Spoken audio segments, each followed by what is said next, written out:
Welcome, ladies and gentlemen, excuse me, and welcome to the 2017-2018 Board of Aldermen Budget Deliberations. Today is April 25th, 2017, and tonight we are here for the departmental presentation portion of the automatic budget process. But before we begin, will everyone please rise and join me as we salute our flag. I pledge allegiance to the flag of the United States of America and to the republic for which it stands, one nation, under God, indivisible, with liberty and justice for all.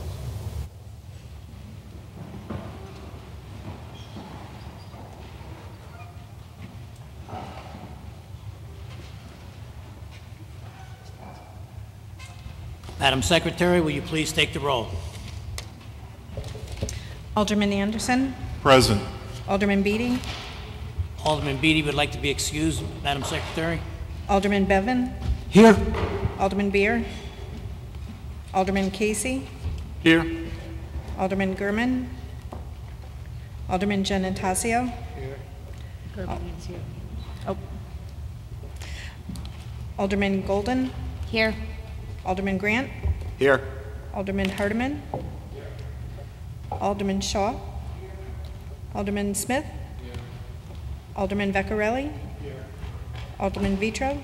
Here. Alderman Vitale. So we have 2 absent. We have 13 present. We do have a quorum. At this point, we will meet and hear from the Education Operations, account number 4996, page 94.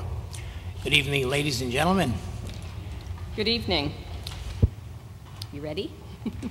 So thank you for the opportunity to speak with you this evening regarding our proposed budget for the 2017-18 school year. I'm Sue Glennon, Chair of the Board of Education. I have some opening remarks before turning the presentation over to Dr. Fieser, Mr. Riccitelli, Mr. Burt, and Mrs. Swift, our new Director of Special Education.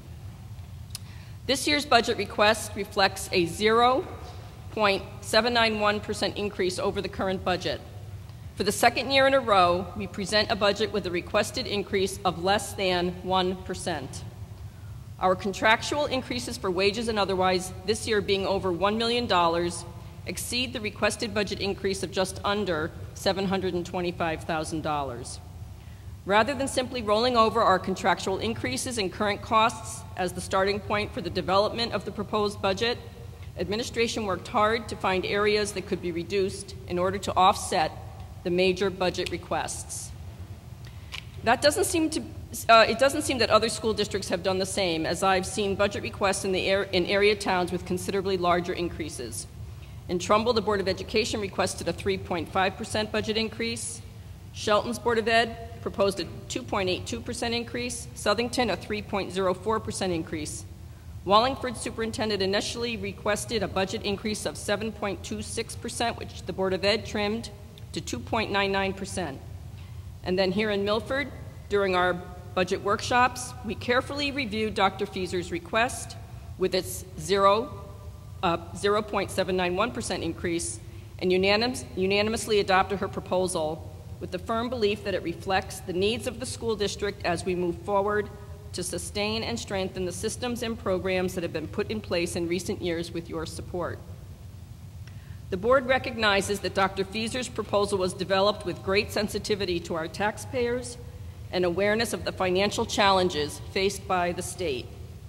We've done our due diligence to propose a budget that has been developed in the best interest of the children we serve while being fiscally responsible.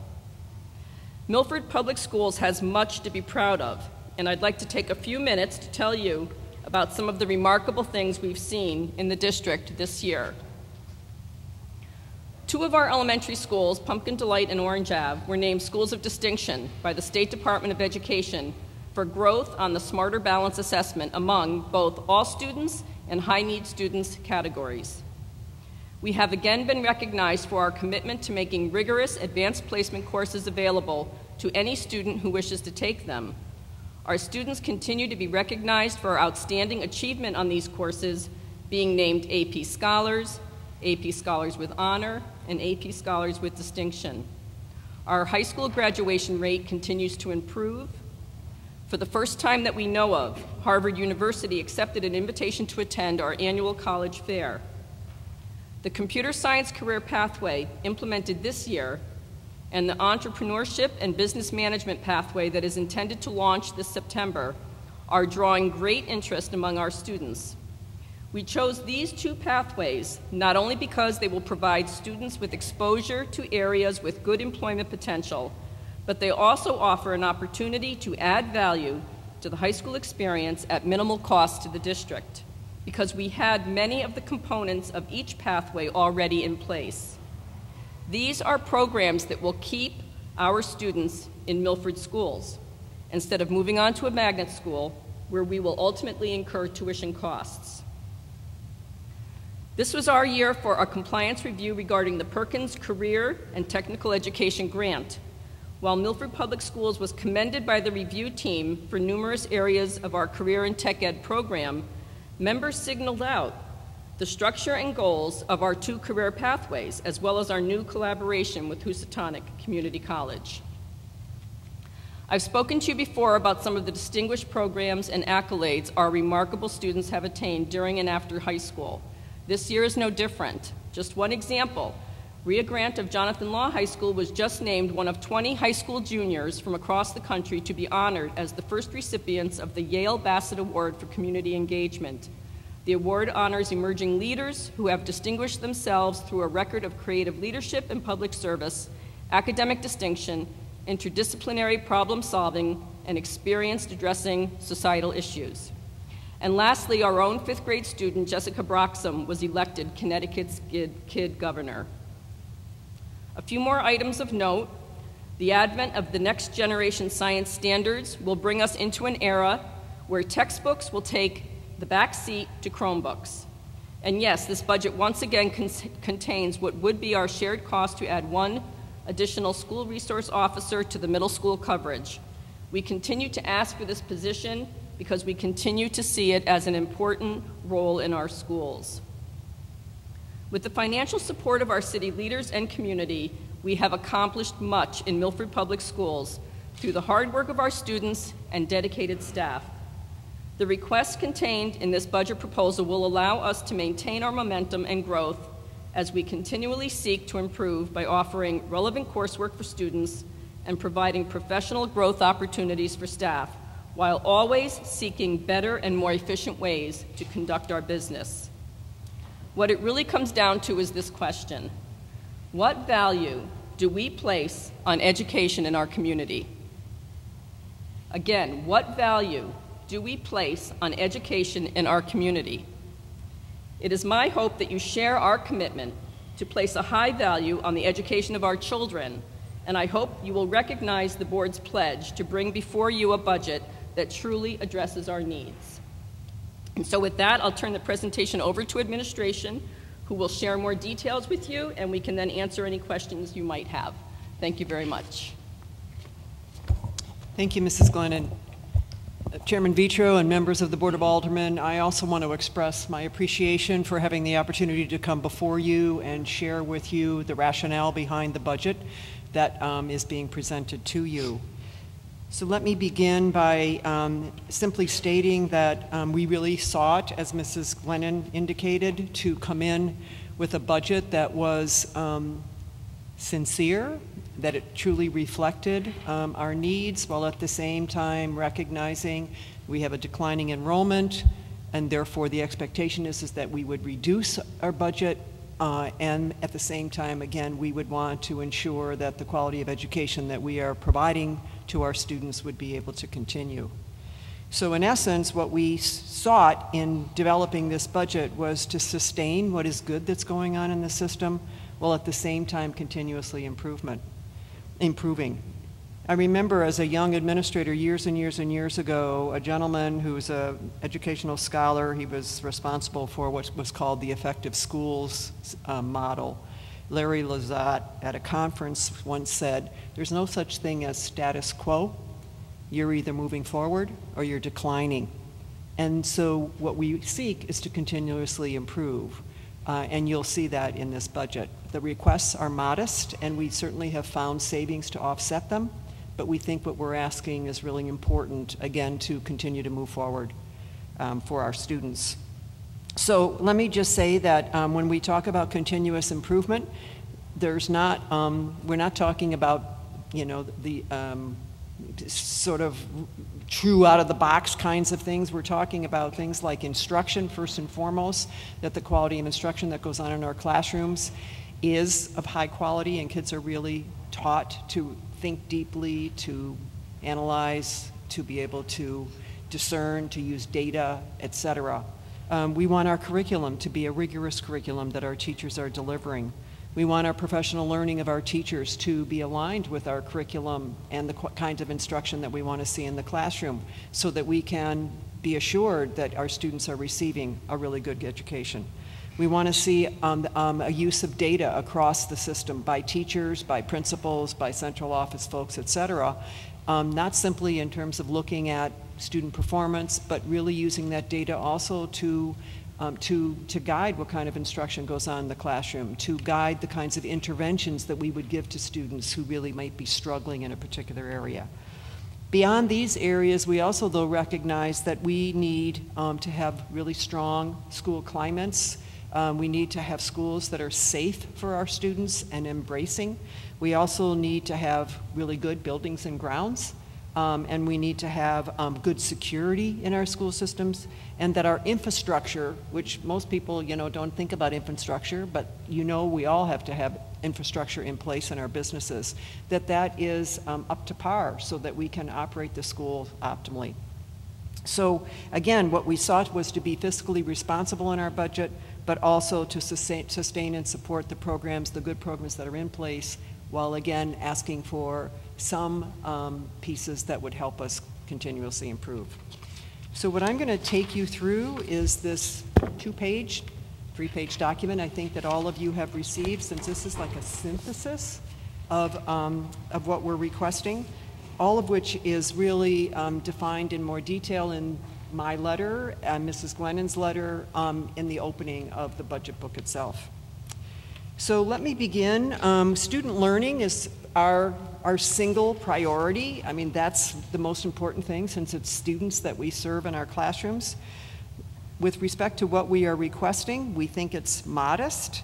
I'm going to begin with the computer science pathway. I think most of you know that a year ago when we came before you with the budget, we proposed a modest amount of money to implement a computer science pathway that would be both in the middle school and the high school. And in fact, we asked for only $5,000 last year to launch that. We didn't need staffing.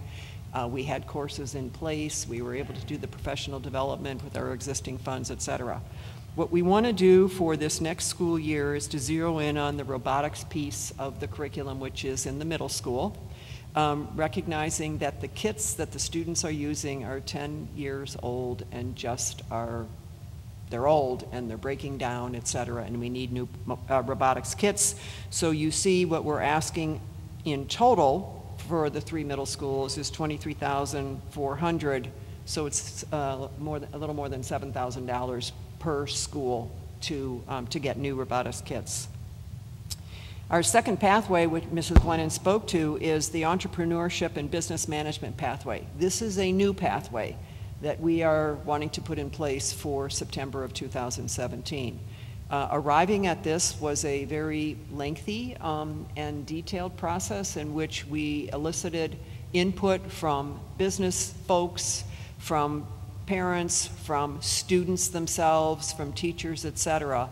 And the area of entrepreneurship and business management was an area that just rose to the top. More and more students are interested in ultimately creating startup companies, and we are seeing evidence of it more and more, even within Milford, of lots and lots of startup companies. I met yesterday with a young man who was a graduate of Law High School who started his own company in Milford, and it's called Aced My Interview.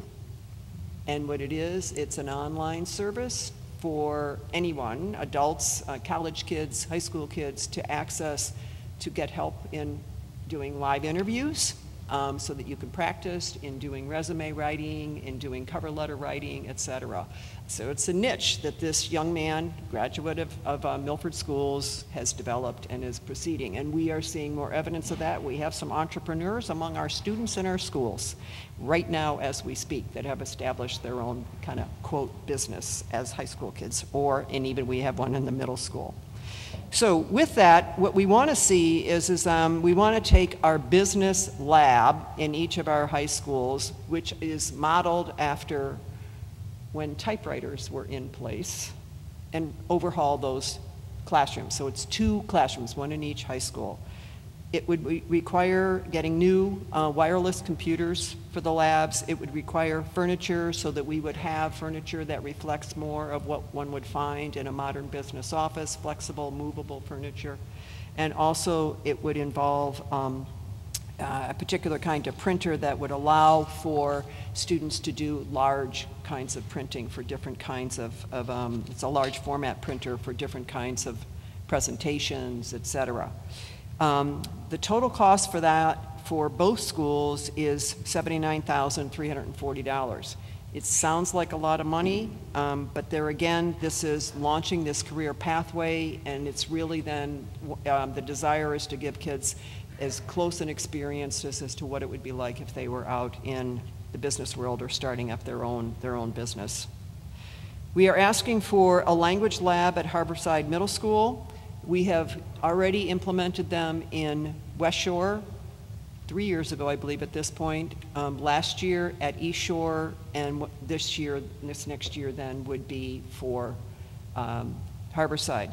These language labs, many of you most likely worked at a language lab when you were in high school. I certainly did. This is not the kind of language lab necessarily that we're talking about. These language labs allow students to speak, listen, watch, record any language, while working in a variety of groups. So groups of students can collaborate within the lab, be heard, listen to one another, give each other feedback, etc. The teacher can work with the whole class. The teacher can work one-on-one with the student while the whole class is there. The teacher can give feedback while he or she is listening to whole groups of students, etc.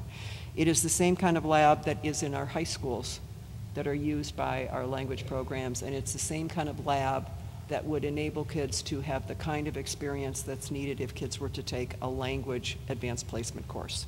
So this is the 3rd school, and the cost for that, Harborside needs not only the computers, but they need furniture with those computers, is $32,441. We are requesting grade 7 science Chromebooks. This would be for 6 classrooms, 2 in each of the middle schools. And this is, as Mrs. Glennon said, this is our first formal decision to use technology instead of textbooks. The primary reason for that is the brand new science standards that have come into place. It's called the Next Generation Science Standards. There are no textbooks that have been aligned to these standards. There's a lot of books out there that will claim that they are, but the standards are so new that we know, the state has acknowledged this, etc. There are no new textbooks that align with the standards. So what we decided to do is to say, well, let's move to Chromebooks, have every one of the kids in the science classes in 7th grade use Chromebooks instead, which would allow them to have access to open educational resources on the internet. It would allow for up-to-date kinds of learning on the part of kids because they can access research, the latest research on particular subjects, etc. So that's a desire for our 7th grade science classes, and we're really excited about that. And again, this is for all 3 middle schools, 2 classes per school. We want also to equalize our substitute pay, which you may be kind of wondering about. So Milford, unlike many districts, has 2 different pay scales for substitutes. So high school substitutes get paid $90 a day, and middle and elementary substitutes get paid $75 a day. The $75 a day is woefully underfunded in the sense that the vast majority of substitutes can go literally a mile down the road, 2 miles down the road, cross the river, et cetera, and get paid significantly more than they do in Milford. So we are continually short substitutes in both the middle schools and elementary, to the point of where it's really, really become problematic, that we don't have a person literally to put in a classroom, so we're doubling up with teachers, you know, sometimes we have to collapse classes, et cetera. It's just not a good situation. So what we have, what we are proposing, which you notice there's no increase to the budget, but we wanted you to know that this is part of it, is that we would move the cost that we would pay for substitutes at the elementary and middle to which we pay high school teachers, $90 a day. And if you're wondering, well, where are we finding the money? We have made a concerted effort over the last 2 years to reduce the number of times that we pull teachers out for professional learning, which each time we pull somebody out, we have to hire a substitute for them, and also to reduce the number of days that might be used in the building, at the building base, because principals can also pull a teacher out of a classroom for a particular, for example, curriculum work that may be going on within a school itself. So we've reduced those days significantly over the last 2 years, and we know that the savings there can cover the costs of the substitute increase. We also, this is the first year, have in our budget Bridgeport Magnet School tuition. So a year ago, this past summer, I believe it was, or maybe it was a year, maybe as last spring, Bridgeport applied to the Commissioner of Education, which any superintendent has to apply to the Commissioner, for approval to charge tuition for their magnet schools. We don't have a lot of students going to Bridgeport Magnet Schools, but we have between 50 and 60 kids going. The Commissioner of Education approved that, and we were notified early last fall that we were going to be charged beginning in September for kids attending magnet schools.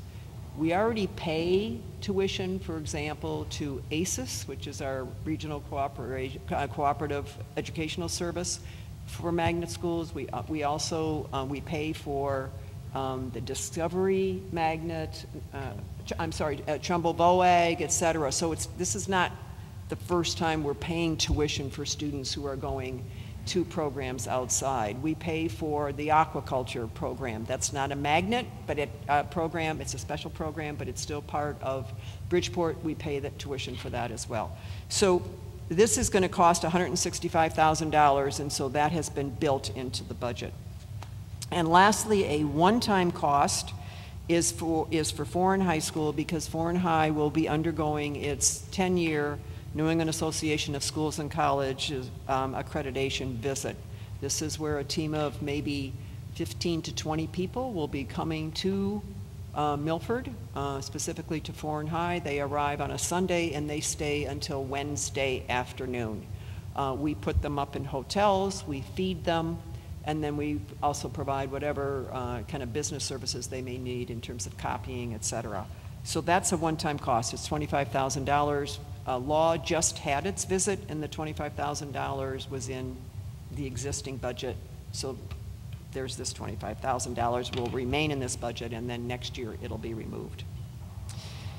Security and climate, as I indicated, is also another area that we always are seeking to improve upon. We are requesting an additional school resource officer. We're aware of the fact that it's not in the mayor's budget, but at the time that we went forward and put this in the budget, we did not know that. We actually had gone and visited with the mayor, and we asked him, told him that this is what the board would like. We would obviously like it as well, and that we wanted to put it in the budget, and he indicated, this was last fall, that the city budget had not been put together, but to go ahead. So it's in our budget, and we really would love to see having a school resource officer, and we have been paying half the cost of that for the existing resource officers that we have. This additional one would be for the middle school, which would enable each middle school to have a school resource officer. A new position that we are requesting is a residency/truancy officer. We are uncovering more and more parents who are having their children go to the Milford Public Schools, but they don't reside in Milford. They reside in one of the surrounding towns. At this point, we have been using, we have hired private investigators, because in order to remove a student from your schools, you have to be able to prove that they are not a resident. So we're literally talking about surveillance that gets done on the students, you know, what bus, where do they go after they get on a bus, or who is somebody picking them up, where is that person going, which house are they leaving from in the morning, that kind of a thing. It is, the numbers are increasing, and we feel that it would make far more sense if we could create a position, and half of that position would go to being a residency officer, and really dedicating specific time to then being able to do the surveillance that's needed on cases as they come forward. This would be a huge savings to the district. You know, when we have students here, I mean, the resources are going into these students, and I'm not faulting the parents. I think parents are, in some ways, it's a compliment. They come to the Milford Public Schools because they believe their children are going to get a better education. On the other hand, it's taxpayer money that's going forward in terms of supporting, and particularly if we have a student who's receiving special services, those costs can increase dramatically. That position, we also, though, wanted to pair it also with being responsible for zeroing in on kids who are truant, who really have a chronic problem with truancy. We have students who are chronically truant from from school daily. The state is takes truancy very seriously. We have to report out truants. It's a clear definition. You know, if you're absent 4 days a month, and this is unexcused absences, you know, and you know, so many months, you're considered a truant.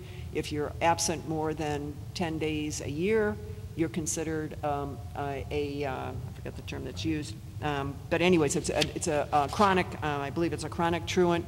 And the reality is that kids who are truant, there's something else that's going on with them. You know, oftentimes there may be issues at home, there may be some personal issues, there may be something maybe that's happening in school that is prompting them not to come, etc. We don't feel it's, you know, we do our due diligence if we just write a letter saying, you know, to a parent, you know, your son or daughter's been truant, please get them here to school. You know, our guidance counselors are calling, you know, our social workers, et cetera, but they've got such large caseloads. What we would really like is to have this particular position dedicated to really being able to make connections with families, to try and get at what is the source of this. You know, we have a truancy committee, a district truancy committee that examines cases as well. This would just allow for someone to really make it his or her responsibility to say, can I connect in some way so that we can do whatever is necessary to see if we can get this student back into school. That's the goal of this, is to get the students back in school. The last thing that we wanted as a driver is employee benefits, which actually is going to increase by $342,158. That's a huge amount. So when you look at the total major requests that we're making, $776,019, of which again that $342,000 for the employee benefits is the one piece. So what I was trying to say is we're not asking for a whole lot. The good news is that we really worked hard to find savings to offset this, and to find additional savings to reduce the budget. And that you will see on the second page. And you can see, I'll go right to the bottom, we actually, total major budget savings is over $1.5 million. Staff reductions, and the driver here is declining enrollment. We have 14.4 teacher positions that will be reduced in the budget. 10 of those are regular education teachers and 4.4 are special education staff members. We also are reducing 3 paraeducators in the school system. So you can see, that's $920,000 in staffing that is being reduced right there. We also took a look at the whole area of educational supplies, and were able to reduce it by over $400,000. The biggest area for the educational supplies is textbook adoption. We just said we don't, we have the Chromebooks that we're requesting. We don't need to go forward with any new textbook adoption this year. And looking into the future, we may be bringing some forward, but we certainly are not going to be bringing this amount. So we were able to just reduce this significantly. Under utilities, in electricity, we believe that that will be reduced by $131,000. Natural gas, a small fee, but still, it's as good. It's not going up, $11,000. And then under transportation, overall, we believe that we can reduce transportation by $70,535. A major driver for this is, we told you that we pay tuition for Trumbull-Voag students. These are students who go to the vocational education agricultural school at Trumbull High School. We have to transport them by law.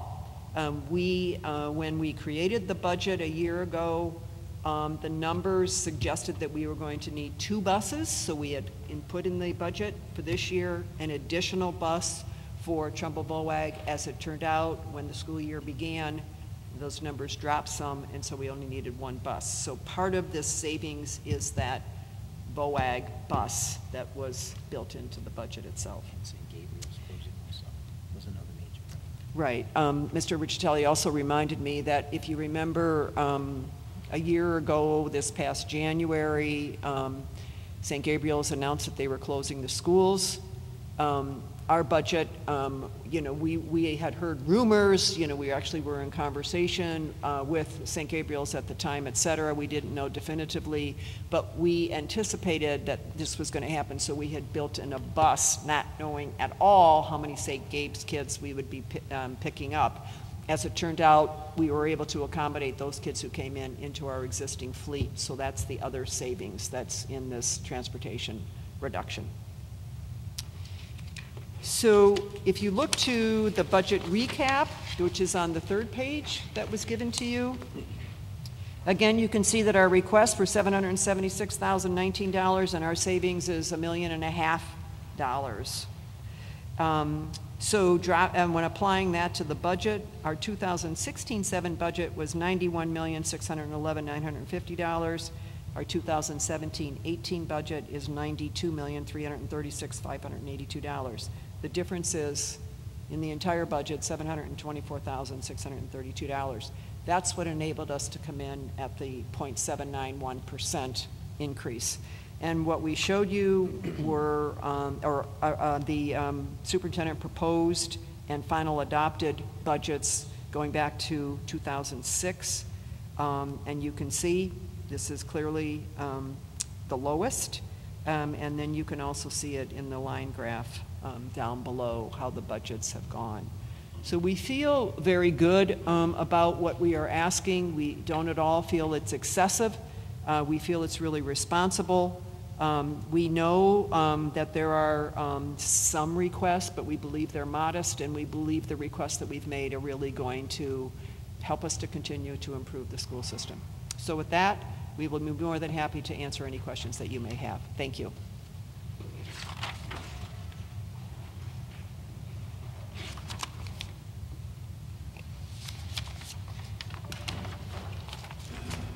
Alderman Shaw. Thank you, Chairman. I guess I'll get started. I just have some very simple questions to start out with, just on your last presentation. But I'm going to start on the truancy officer. Do you have any estimate of the savings, or the cost of having these students in, and what would be the cost savings? I think you Well, I'm going to have Mr. Burt, who oversees this area, talk about some of the savings we've already incurred. Good evening, and thank you for your question.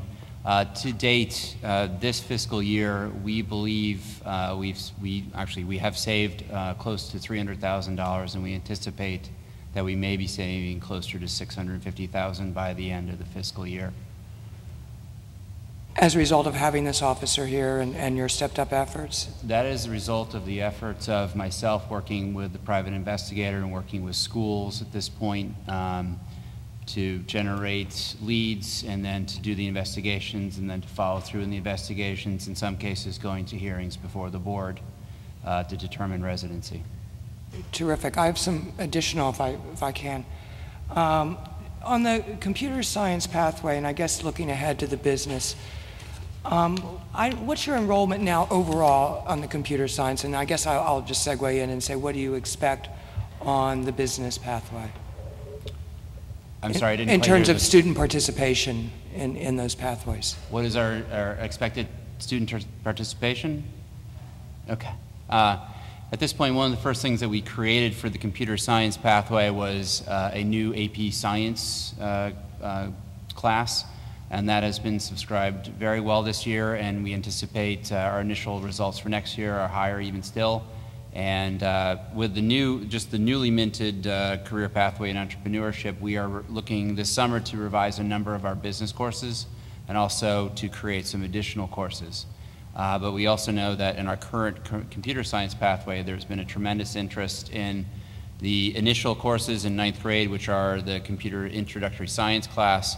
But then as we are getting up into the 10th and 11th grade, the Computer Science 1 and the AP Computer Science classes are being subscribed. Roughly speaking, I could say 40 students in the AP class between the two buildings. For a new course, that's fairly good in our estimation. Just as a FYI, we are really only in year 2, and we are continuing to develop courses for year 3, and for the entrepreneurship, we're really only into the first year. We expect to have a capstone project for each of these pathways, which would include an internship with local businesses. And then just one final, I just want to follow up. I noticed overall, and you spoke to it, the tuition costs are probably one of the higher increases. And you mentioned the Bridgeport, that's just going to continue to increase. Is that a number of students that are choosing to go to, say, Trumbull or to Bridgeport? So in Bridgeport, there are 2 schools to which our students attend. One is Fairchild Wheeler, and the other is the Discovery Magnet School. So Fairchild Wheeler is a high school, and the Discovery Magnet, I believe, is a pre-K-8 school, I believe. The Discovery Magnet, we've had students for years, not a whole lot, but for years have attended that magnet school. Fairchild Wheeler has only been in existence, I want to say maybe this is its 4th year. It's a brand new school. So do we anticipate that we're going to have more and more students attend? I don't think so. We monitor that every year.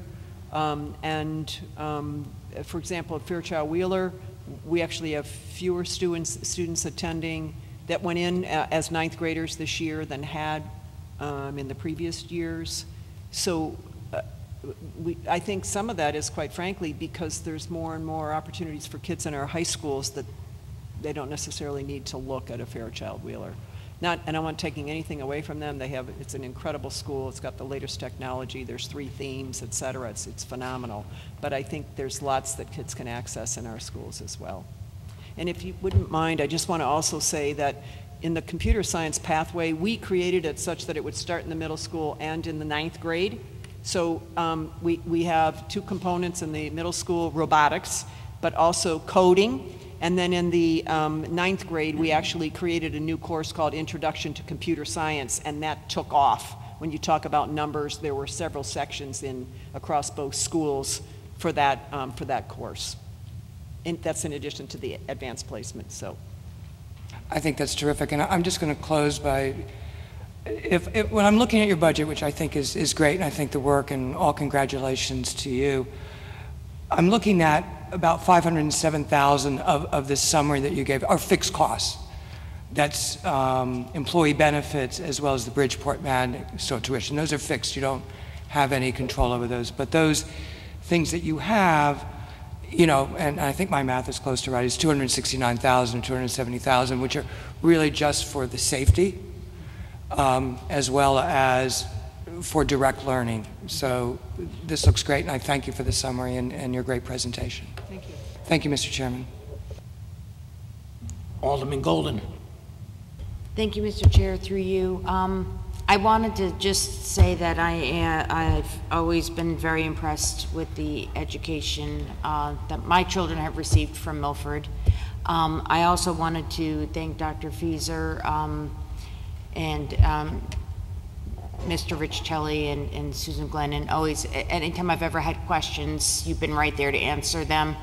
If I've made a phone call, you're quick to answer me back, so I wanted to thank you for always being so accessible, and it's nice to know that anytime there's a question or concern, and I'm sure from any board member, they would get a quick response back. But I do have a couple of questions. The first is about the entrepreneurship. As I've been meeting up with some of the previous students, and I'm very surprised about the entrepreneurship side that I see some of them taking. We met yesterday with Dan Thornburg from Aced My Interview, one of our students who's starting up this business. How prevalent is something like this? It's interesting that it would be on here as a budget item and supporting those students that are looking down that path. If you can just elaborate a little bit on that, and then I also have just a quick follow-up. How prevalent is it? I'm not sure. I can tell you that when there were interviews done of groups of students at the high school, and of course what they wanted as a pathway, they were kind of all over, but what emerged was this concept of kids having this, wanting to do they wanted to do a startup company. They wanted to start up a film company, or they wanted to do, you know, something to be a DJ, or or they wanted to hook up with maybe somebody in the medical field and create this kind of a business, etc. And that came through loudly and clearly. And when we had a community conversation where we invited members of particularly the business community, some parents, some teachers, but it was primarily people, you know, who are in business in the community. Entrepreneurship was one of the things that they also felt was a really positive pathway that could be very beneficial to Milford students, but also to Milford itself, if that's helpful. Very, yes. And then Mrs. Golden, could I just add one thing to that? Excuse me? Could I add one comment to that? Sure, go ahead, yeah. Because this I found very interesting.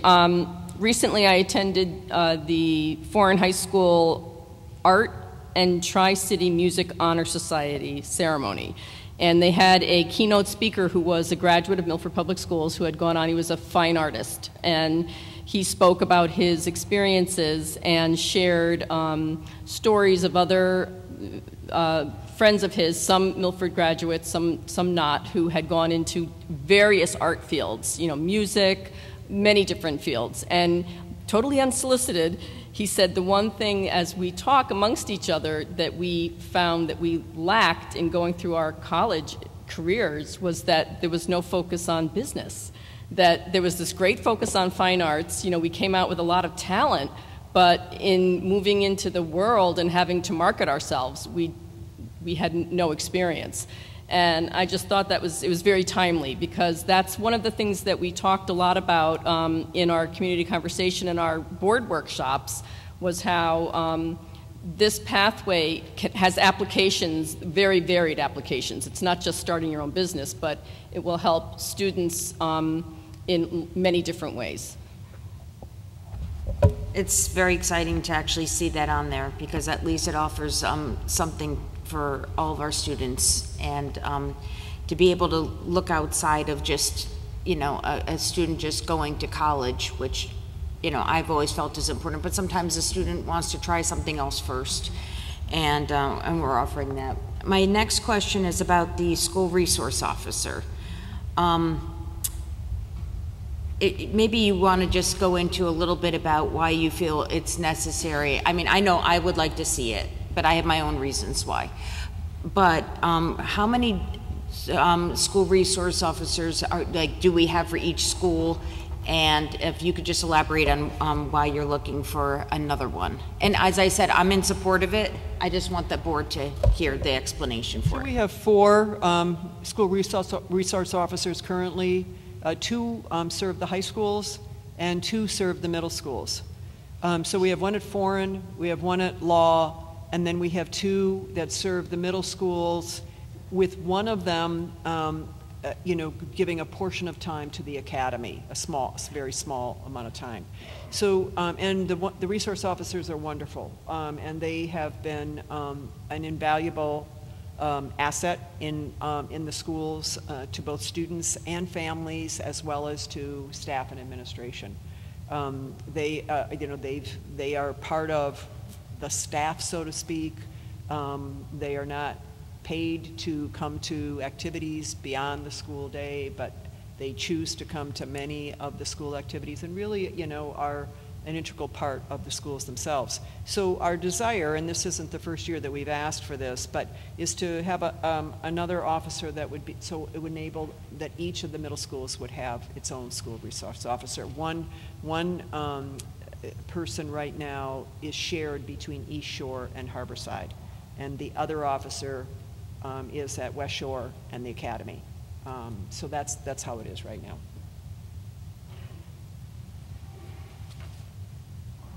I just have 2 questions.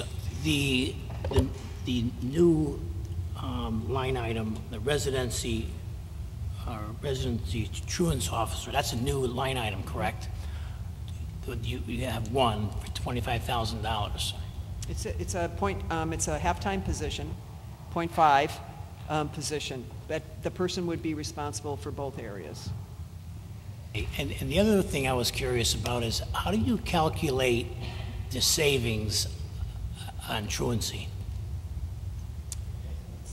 On residency or truancy? There was talk before earlier that, or you had mentioned how much savings there is by hiring a truancy officer, or how much you expect to save. I was just curious as to how would you calculate. So I may have misspoke. The savings that would be coming from the residency side of that role, because for every student who's a non-Milford resident that we determine is not doesn't belong in our schools, we'll, for the sake of conversation, if there's 15 students in a year that we uncover, and then they're no longer in the schools, well, there's a savings to the district just in terms of instructional materials, et cetera, let alone if the child, any of those children are receiving special services. On the side of the truancy, the real savings is the student is saving the student. It's and I don't mean that facetiously. We're talking about kids who, again, for a myriad of reasons, are not coming to school, and that's just a dead end for them. It just is a dead end. And so what we want to be able to do is to get to the source of why are these students not coming, and there could be 15 students and 15 different reasons, and somehow provide supports if we can to get them back into school, because that's the only way they're going to succeed. Sure. See. Thank you. Through you, I just want to follow up with the residency officer, and I know it's certain things. Just a few questions. Certain things strike me. I know it can be somewhat harsh. I'm thinking back of the case a few years ago with the homeless lady from Bridgeport that was prosecuted for attempting to take her child to Norwalk, and I know it's also an issue of fairness. But I guess some concerns is, you're sending a child to Milford schools, and there's a certain amount of trust that's, gets developed between teachers and administration. And I just, want to sort of address how the investigation how you investigate and how the investigations will come. What layer. I'm just visioning like a child being interrogated. I don't think that's going to be part of the investigation process. But the other point is, what kind of screening is done initially? Is there an inadequacy of how we determine residency when a child comes into the system? Or is this mostly a situation where people are moving and they're not telling the system? Like, what's the process for the need for this? And what's the guarantees to ensure that, you know, you're going to have a trusting, safe environment for the children, that they're not going to feel like they're being investigated or, you know, compromise any trust between the teachers and the students that attend the Milford school I'm going system? to have Mr. Burt address particularly that latter part, but what I can say to you is that parents bring in documentation, and what gets uncovered is some of that documentation is false. So addresses are listed that they don't exist. We wouldn't necessarily know they don't exist, you know, or they say they're living in a particular place and it is a real address, but they're not living in it. You know, so it's basically families committing fraud by presenting information that really is untruthful and signing off that this is authentic, and it's not. Thank you. So as Dr. Fieser says, like for instance, we are now going through the registration process for kindergarten, and typically we require specific documents such as utility bills, lease agreements, et cetera. Those are reviewed at the building level. Typically, if they have any concerns, they will contact me for more specific evidence or to question a parent, and usually we can work through any kind of situation. As you know, with some of our societal issues, that sometimes people aren't particularly able to get a lease, and perhaps they are residing with a relative, et cetera. So we are able to work through some of those odd situations relatively easily. To the latter part of your question, in terms of how do we initiate an investigation, no, we do not bring in students to interrogate them one by one under a hot lamp to say, where do you live? Typically, these things are brought to us through return mail, for example, if we send out the weekly newsletter, or I send out a letter for upcoming state testing or welcome back to school. We have a number of letters that are returned. That's one of our first indicators. A second indicator oftentimes is through students themselves, you know, have established great relationships with their teachers. Oh, hey, we just moved to another town, you know, just over the weekend. What did you do? Oh, well, we just moved.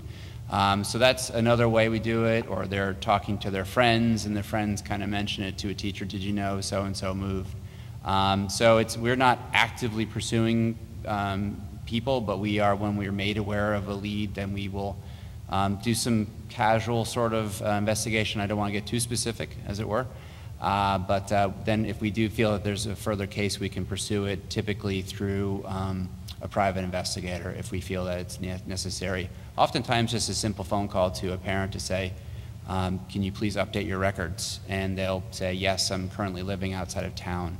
And we'll work through that. So it's not an adversarial piece for the most part. And the other piece to remember is that there are protections under state law, that if you feel as if you've been accused, if you will, of not being a resident of Milford, that you have the right to a hearing in front of the board.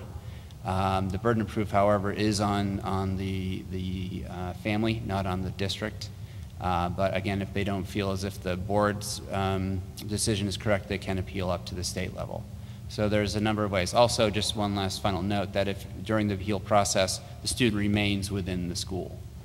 And one final note, we do have significant laws associated with homelessness, and so in certain cases, if there's issues with that, then the law squarely comes down on the side of the student, that we do everything we possibly can to protect the student while we're undergoing any kind of discussion process or discovery of where they're actually living. But you know, in this case, we do have significant rights of the students. So I hope I answered your question. Just as a follow-up, I mean, I guess I think you've touched upon my concern, but I mean, again, you know, there is a certain, like if a child's talking to a psychologist or something like that, there's a certain expectation of privacy that goes into it, and you know, you're trying to foster a certain amount of trust between a student and their teacher. So, you know, if they reveal something, you know, they're exposing something, it's kind of just a concern that, you know, you have to kind of tread lightly when you're discussing a child exposing their parents to liability. Yeah.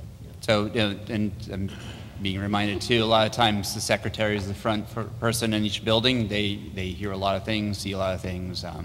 a student that typically perhaps took the bus for 4 or 5 months now is being dropped off on a regular basis. But to your point of a child working with an individual adult or a psychologist, we would, again, these are things that we happen upon. It's not an active pursuit, as it were.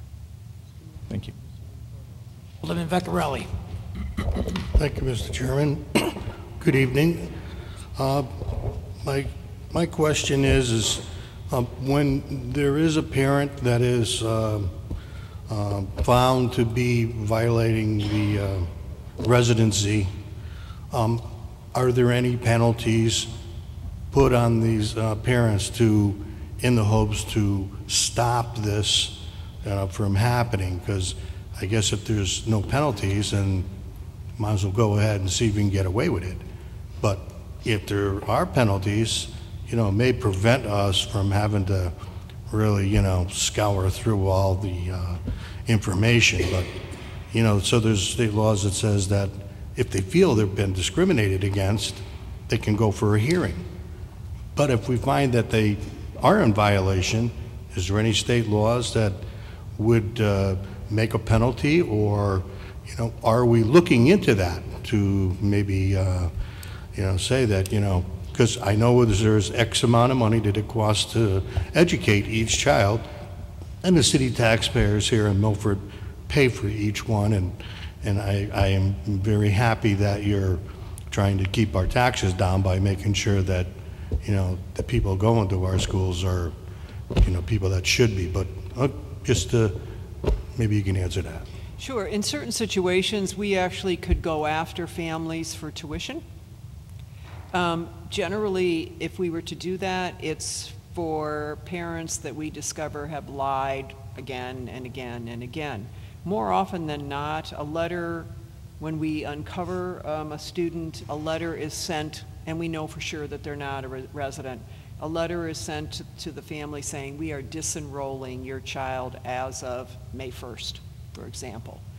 And frequently, parents withdraw their kids because they know they've been caught, and maybe they've been with us 6 months or et cetera.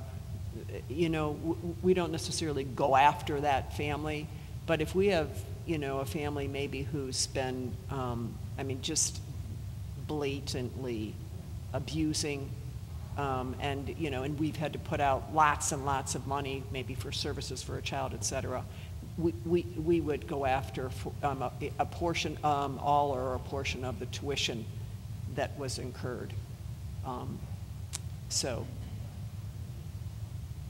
Alderman Vitale. Thank you, Mr. Chair, through you. Thank you for your presentation this evening, and welcome to the interrogation this evening.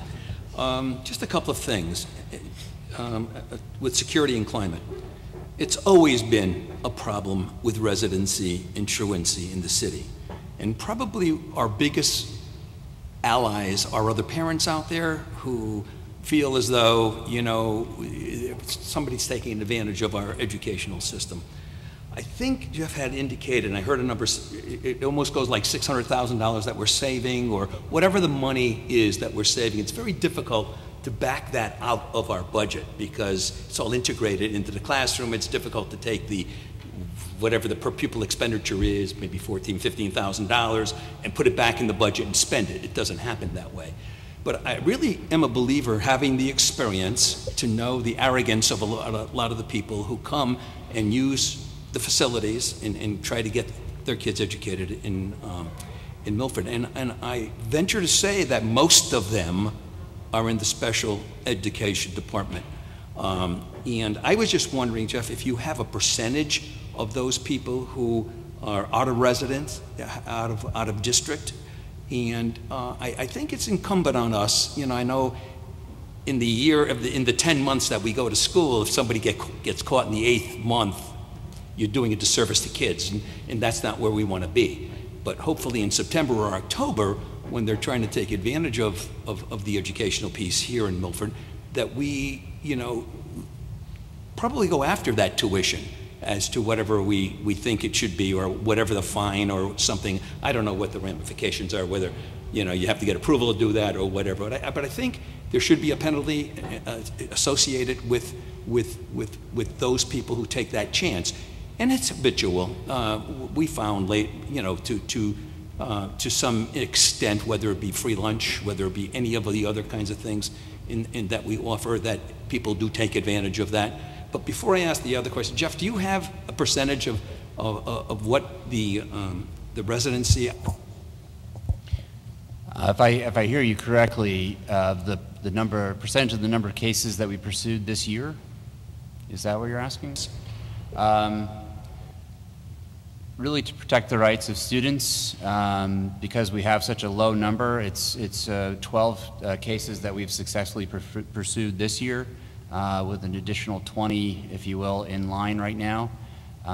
So I would be reluctant to say the number, but I can tell you that the dollar amount that I quoted you before was for direct student services, not a per pupil. Right, but the point is, it's very difficult to back that out sometimes in the program itself. Anyway, you know, but I really do think that there should be some type of punishable kinds of piece here where the remuneration. Getting back, or having a question on the SRO. I think you are aware that the police department does not have their portion of the SRO in their budget? Correct. And we were aware of that, and we just clarified the fact that the reason we put it in is at the time we did our budget, the city side wasn't, and we had spoken with the mayor, we were up front, and he had suggested if this is something that you want, go ahead and put it in your budget, so. But it's in there, and it's only a portion of it for 40,000. Right. Well, what has been the agreement in the past, so the current SROs, we pay half, and the city pays half. So since it's out of their budget, how do you intend to make that difference up?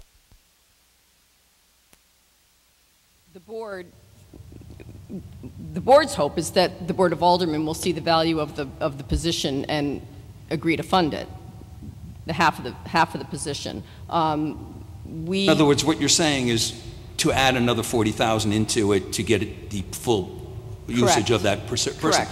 Okay, let's assume that happens. And what is the time frame within the year that the SRO is it spends the time in the school year in the school? His or her time frame in the school, is it 10 months and out? Is there a number of months? They're there for the 180, whatever, under at least 181 days of the school year when the students are in. So that would be approximately 10 months. Right, and then my understanding is that they work on the city side all summer long. That's my question. So in other words, if that portion goes through, that this board sees that you'd be able to get a full-time SRO, are you going to back charge the police department for the extra 2 months that they will be working on their time? If I could, Mr. Chairman, through you to Alderman Vitale, what our request is that the Board of Aldermen create a new SRO position on the city side of the budget. We've budgeted for, and the Board of Finance recommended budget does not include the $40,000 on our side of the budget. So our request to the board respectfully is that you put $40,000 on the police department's side of the budget and restore $40,000 to our side of the budget, and that will fund an SRO. So you're saying for us to restore $40,000 on the MPD and $40,000 on you people? Correct. You would need to create, in the city's budget, you would need to create another position, an SRO position, and fund it at the $40,000 amount, and then and also restore $40,000 to our budget because the Board of Finance has recommended that it come out. So that's an $80,000 chunk of money that we necessarily have to renegotiate or put back into the budget. But my concern was if it was that important to the Board of Education that they fund that entire salary and then back charge the 2 months to the police department, because obviously it increases the 4 people that we already have, increases the census of the police department during the summer months. Thank you. The other question I have is, I know we talked about the computer pathway, science pathway last year, and you were unable to get the $5,000 or whatever it was to take. My question is, through attrition, and we always know that We don't know how many people retire in a year. Hopefully, they do tell you by March 1st, which makes it easier to budget. But my other question is that we have a lot of surprise retirements. Come January, all of a sudden somebody retires, we save X amount of dollars on salary for that year. Have we experienced any of that last year so we could have paid and included that robotics kit in the science pathways? Alderman Vitale, we budget for, or we plan for in our budget, for the average number of teacher retirements per year, which is 18. And over the years, there's been years when it's been as low as 8, and there's been years when it's been high as 28. But the average over time is about 18 teachers retired per year, and that's what we budget for, and we account for that in our budget. But I was talking about those unexpected ones that usually go January 1st or something like that. You had no knowledge of. But you're saying that always takes in the total, it averages out down the road. It averages out over time to 18 teacher retirements per year. Okay, thank you very much. If I may I just comment on one other statement that you made, just as a clarification? I believe you indicated that you assumed that the families who would be moving into Milford who would be registering their students in Milford but not necessarily residing here would be mostly special education students. I just want to simply say that's not the case. Have there been situations where they may have been, but that it's not necessarily the majority of special education students? No, I didn't expect it to be the majority of education students, but I'm saying that maybe the majority, because we experienced that years ago, that the majority of those out of district were basically in the program, in the special education program. A lot of them, maybe it wasn't the majority, but a lot of them did.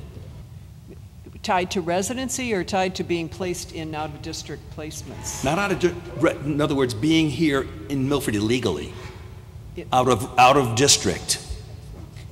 You know what I'm saying? That was the experience years ago. I see what you mean. Okay, right, okay. Thank you. And at least that in the last few years, that has not necessarily been our experience. Happened to be the most expensive piece going on. Sure. Thank you. Alderman Anderson. Thank you, Mr. Chairman. If I may, I'd like to defer to Alderman Grant, who's waited patiently, and then be recognized afterwards. Brian, it's okay, Brian. Okay. I go from one side to the other side. Got it. I respect you, and I respect that. Thank you. Let's talk about Chromebooks.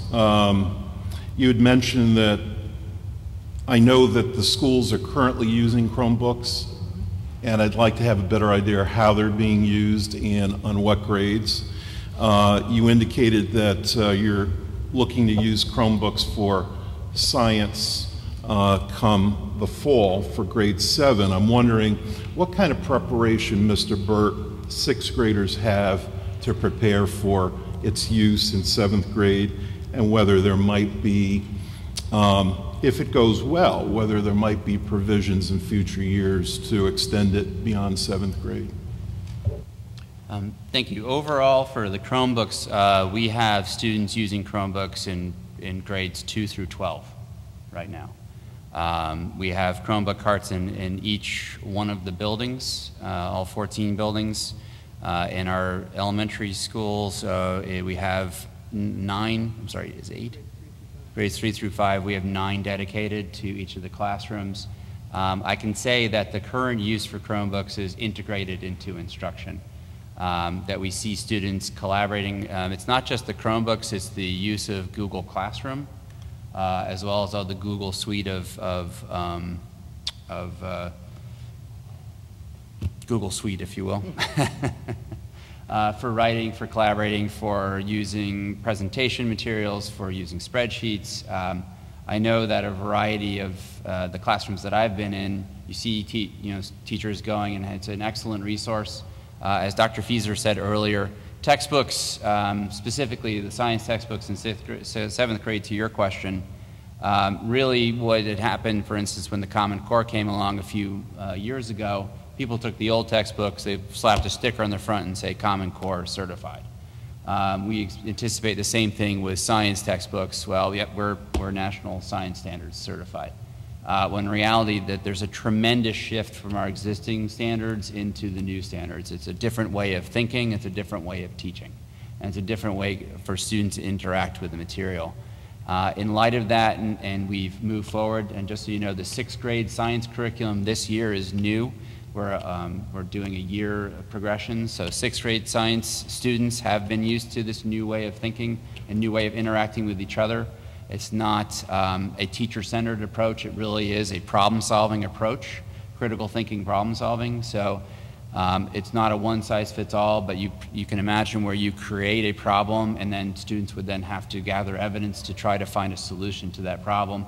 And typically the evidence for that isn't going to be located in a book sitting on a desk, that there's a wide variety of resources that in many cases our teachers have selected ahead of time. You know, obviously we want safety of our students to ensure that they are getting the evidence. In some cases it's a matter of a free search. But in terms of 6th to 7th grade, our students have been prepared for this type of thinking as well as for using the Chromebooks.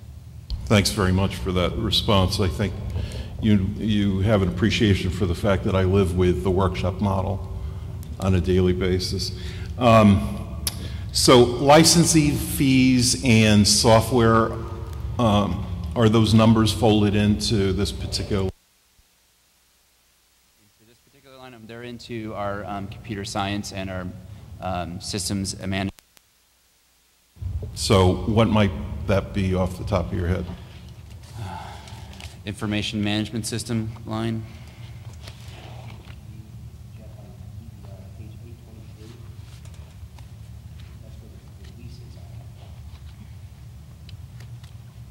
Are you in the appendix? Yeah. Oh, I'm sorry. Well, I believe he's asking about licenses, not the... Okay. So I'm just to clarification, you're asking about the leases or the licenses for software, for instance, our Microsoft Office license, Adobe licenses, our PowerSchool licenses. Those are woven into the information management system line. Off the top of my head, so if you... What page can I find that on?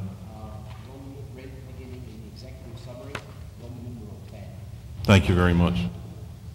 Okay, my next question is with regard to energy savings, Mr. Riccitelli. The figure for electricity, the projected savings is $131,000 to round the number, and natural gas $11,000.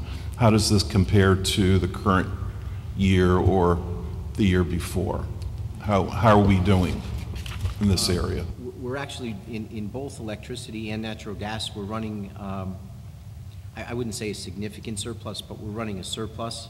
The reason that our numbers are going down so dramatically, particularly in electricity this year, is because, as the board knows, our plans are to install solar on all of our school buildings, and that's what we anticipate that we'll be saving in electricity for the first year.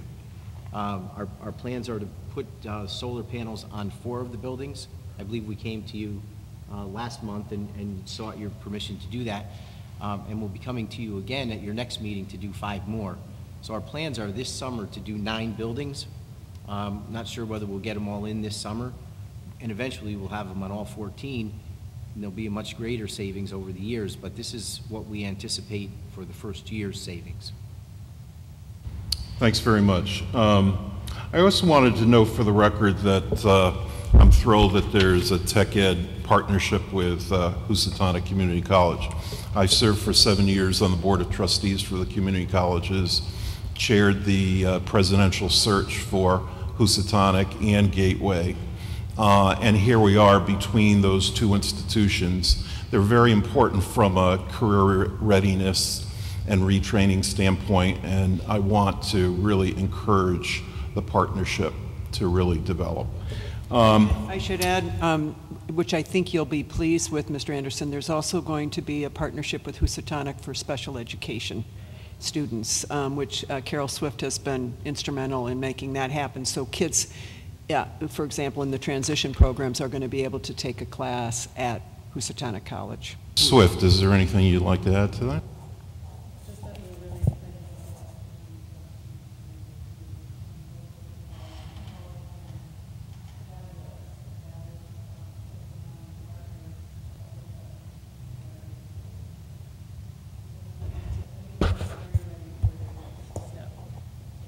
Thank you. Food for Kids, I know that there's a partnership with First Church. I wondered if you can provide us with details that you'd be comfortable in sharing. Well, I can tell you that the program began, we learned of the program last summer, and we were asked to identify students in our schools. So quite honestly, it was our social workers, primarily in each of the schools, who came up with the names, which we never learned of. They went straight to Ashley Grant, for example, and one or two other people at the church.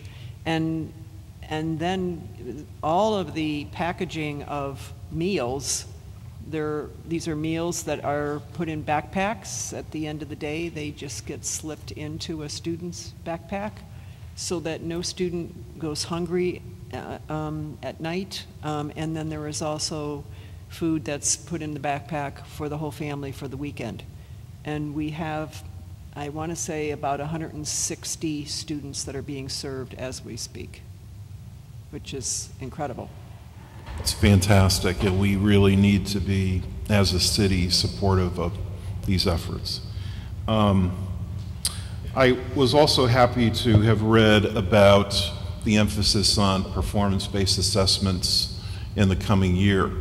You know, we live with Common Core, and you live with Smarter Balance, and I have high-stakes standardized tests that I have to live with on an annual basis in New York City. But I've always believed that performance-based assessments allow children to be able to help to develop their own learning benchmarks and to meet or exceed those benchmarks.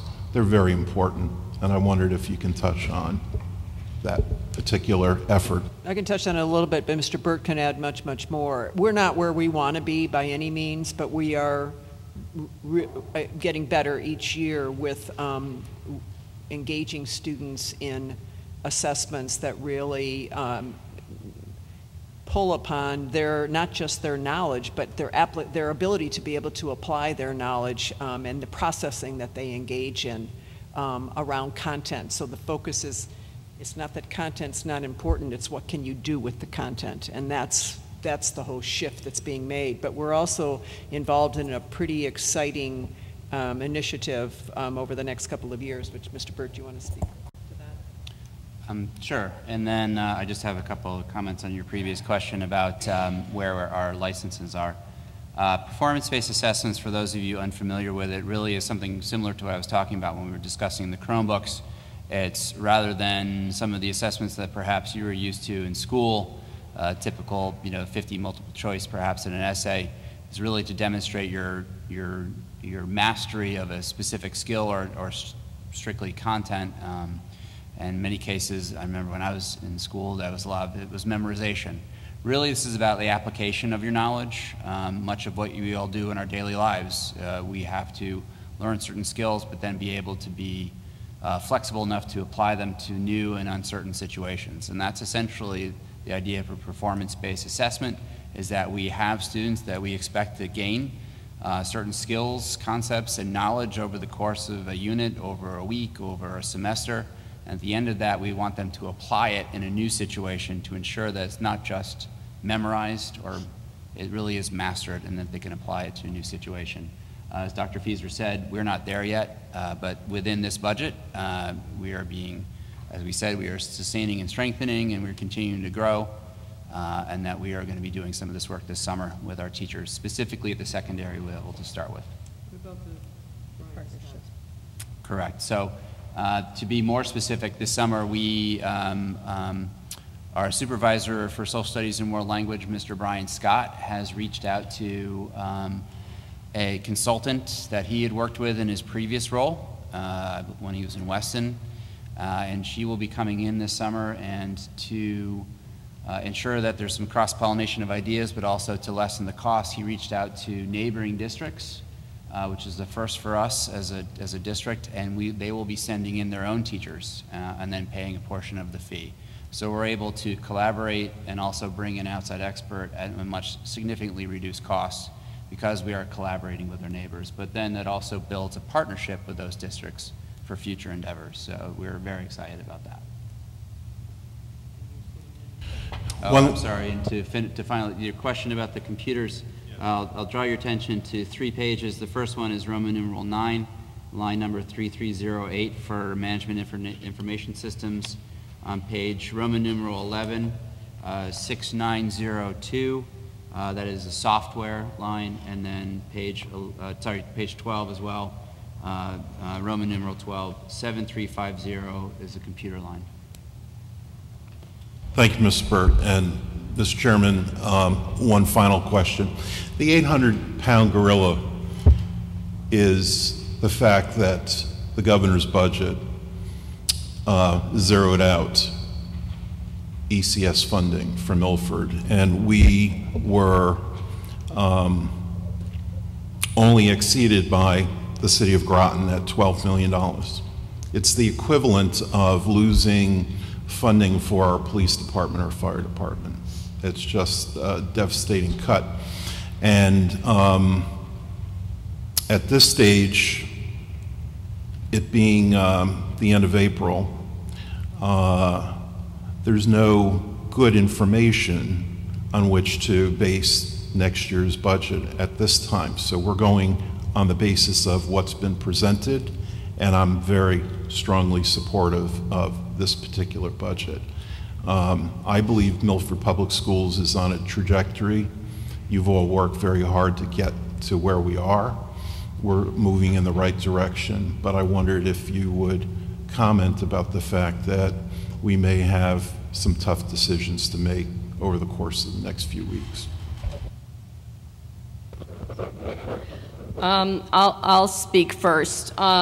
I just would like to say that the board is committed to this budget, and we, as I said in my opening remarks, we understand that some tough decisions may need to be made, but we came in with a budget knowing that we would have some challenges at the state level. As large as we're seeing, no, we did not anticipate that, but we've already really pared down this budget as much as we felt we could, and still sustain the programs that we have and make some improvement. So that said, this is the budget that we're committed to, and we hope that this is the budget that the aldermen will approve.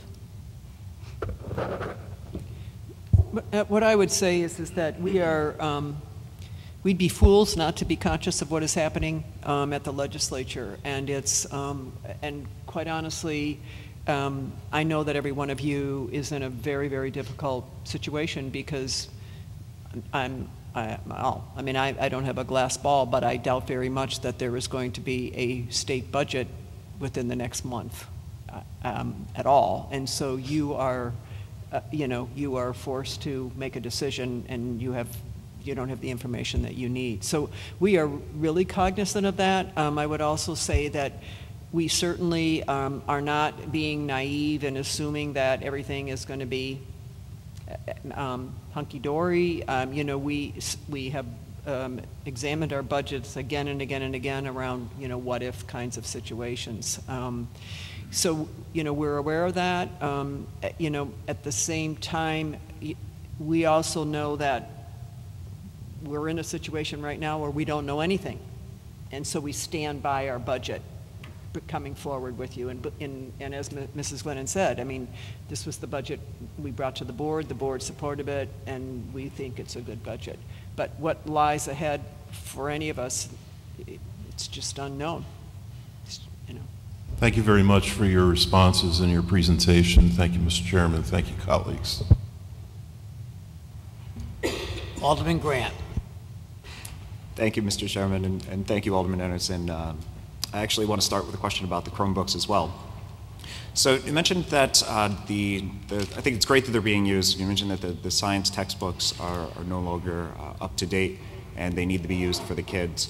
I just had a question about what's being done for the students who may not have access to the technology at home or may not have access to computers, how they are able to go home and do their homework and study. Do you want to address that?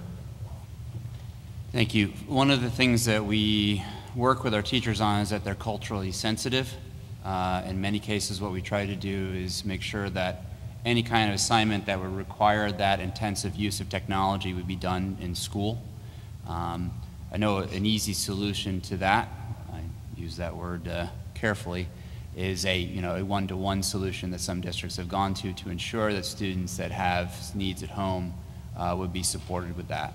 Obviously, that's a significant step, not only financially, but instructionally, as well as in just mindset, really, of our teachers and our students. So that is something that we're currently not doing across the district. But going back to your original point, we want to make sure that's with any resource. We want our teachers to be culturally sensitive to a student, perhaps, who doesn't have two parents at home that can sit them down in the corner and say, do your homework. There are sometimes, for instance, my experience growing up, both of my parents worked full-time and would come home late. So oftentimes, perhaps I didn't complete my homework. So we can't just assume that just because we have an expectation at home that everyone's on the same playing field. Thank you. And one additional question is in the budget, there's a letter that talks about the Department of Development Services, DDS, that pays for residential placement. I just wondered if you can talk about just a little more about that, and also the plan in case they do stop funding it and it does go to the Board of Education cost. So I'm sorry, I didn't hear the first part of your question. Oh, sorry, the DDS section. Oh, the DDS. Yes, if you could talk more about that and what potentially would happen if they stop funding.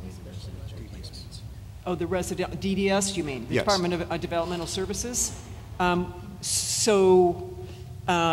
As most of you know, I believe it was last December that we received a letter from the commissioner indicating that it's a very real possibility that the Department of Developmental Services, which currently pays for any residential out-of-placement pieces. We pay the educational piece. DDS picks up the residential piece.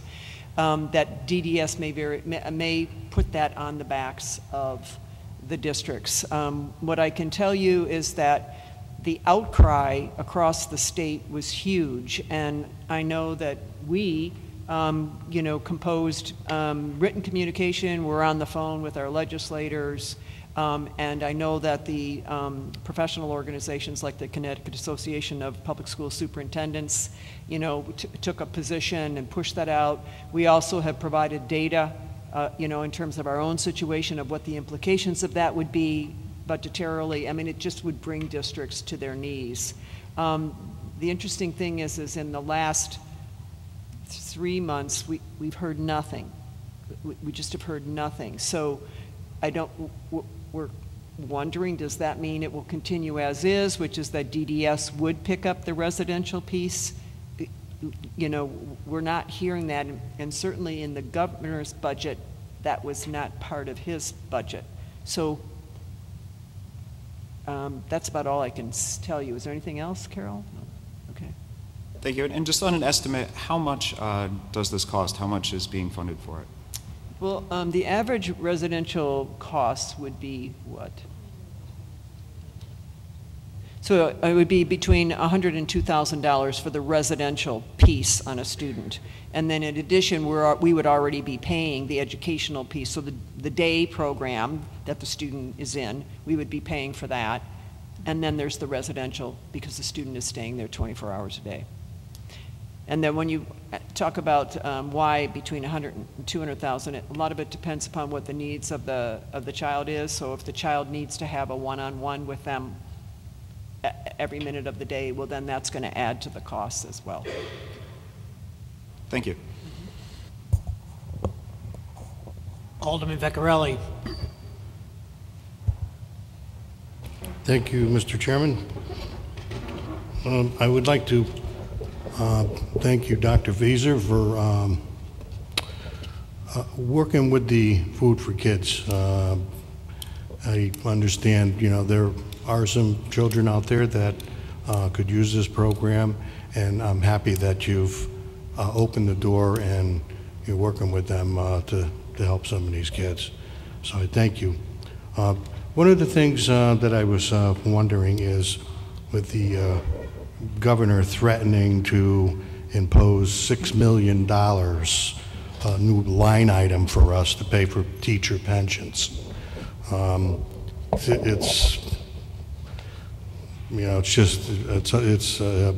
just can't imagine where we would just come up with $6 million. And so my question is that the $6 million that he's proposed would be, and correct me if I'm wrong, and you may not know, but I think would be for teachers that have already retired from, I'm hoping, Milford. So if he said, okay, we have X number of teachers from Milford that have retired, and it's going to cost you $6 million, Milford residents, taxpayers, to pay for this. Is this how he's figured it out? I mean, if you guys looked and said, yeah, this is how many teachers we have out, and this is how much the cost is, and that's why he pulled the $6 million out of his hat. Is that where he's kind of getting it from? Yeah, Alderman Vecchiarelli, as we understand it, what the governor is proposing is that each municipality pay for 1/3 of the cost of their retired teachers. And our number comes to close to the $6 million. It's about $5.6 million. That represents 1/3 of the total cost of all the teachers that have retired in Milford and that the state teachers retirement system is paying for. Okay, yeah, so it's 1/3, so they're gonna pick up the other 2/3. Okay, thank you for that. I don't need to know how many teachers are retired. It's the math does it. I would like to mention that your budget here is the lowest in 11 years. It's one that I believe that you have honestly taken not only your students, their welfare, and but the city of Milford taxpayers too. Again, you've come in not only last year but this year also with a very lean budget, knowing that the cities could be in really harm's way here with the taxes if the state hurts us as much as it's planning on doing. So I want to thank you for all of the hard work, all of the volunteering hours that the Board of Education puts in, and all of the work that you guys do to improve. It seems like we're on the way up, and we don't always have to throw money at it to fix the problems that we have sometimes. And this is almost a fine example where we find ourselves advancing in many different levels and even paying a little less. So I thank you. Alderman Gurman. Thank you, Mr. Chairman. Through you to the board. First of all, thank you for all your hard work and thank you for your presentation. I have a question on the benefits portion here, the $342,000 increase. Can you elaborate on that and give me a little more detail what that number, where that came from? Sure. If you, I'll refer you to, again, in the executive summary, Roman numeral 10, and the first section up top, it's the 2000s series, and that's the benefits. and you can see that they're spelled out there: life insurance, workers' comp, Social Security. Of course, the big one is the Blue Cross Blue Shield. We pay for the city's active employees. The city pays for the health insurance on the city side of the budget, but retirees, the board pays for on our side of the budget. So you can see that's the huge increase there. Is we're projecting a 6.8% increase, or 213,000 in the Blue Cross Blue Shield alone, and then you can see life insurance is increasing, workers' comp is going up, Social Security is going up.